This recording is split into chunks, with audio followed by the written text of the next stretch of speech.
नोज़ोफोबिया क्या होता है? आपने हमारे पहले वीडियोस में देखा होगा कि लोग जिन्हें नोज़ोफोबिया होता है उनको एक इलॉजिकल फियर होता है of developing a specific disease. Usually ये इलनेस जो है इनको फियर होता है कि ये लाइफ थ्रेटनिंग है।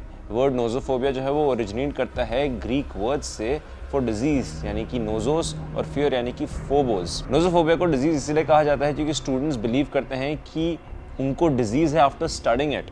रिसर्च ये इंडिकेट करती है कि all sexes and ages are at risk for nosophobia, पर लोग जो ओल्डर हैं might be more prone to nosophobia because of a fear of dying. लोग जिन्हें ऑब्सेसिव कंपल्सिव डिसऑर्डर है may also have been at higher risk. OCD cause करता है you to need to have control over situations including whether or not you get sick. Other risk factors में include होते हैं being seriously ill as a child, family history of inheritable disease, caring for loved one with a serious illness and loss of loved one to an incurable disease. अगर आप बड़े होते हैं एक ऐसे पेरेंट के साथ जिन्हें इलनेस एंग्जाइटी डिसऑर्डर है यानी कि हाइपोकॉन्ड्रिया है या फोबियाज है या कोई भी एंग्जाइटी डिसऑर्डर है तो ये एक फैक्टर हो सकता है। फिर आता है जीन चेंजेस जो इंक्रीज करता है your risk of an anxiety disorder.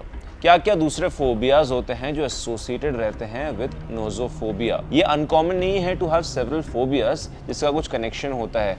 जिसको नोज़ोफोबिया होता है उन्हें कार्सिनोफोबिया भी हो सकता है, क्योंकि आज वर्ल्ड कैंसर डे है इसीलिए हम बात करेंगे अबाउट कार्सिनोफोबिया जो कि है फियर ऑफ गेटिंग कैंसर। अब एक मेंटल हेल्थ स्पेशलिस्ट जो है can help you overcome the fear of this disease.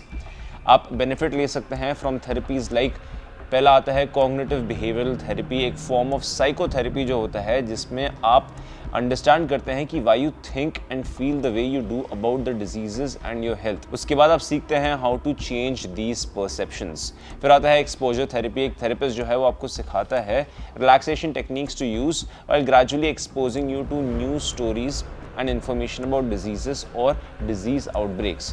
फिर आता है हिप्नोथेरेपी।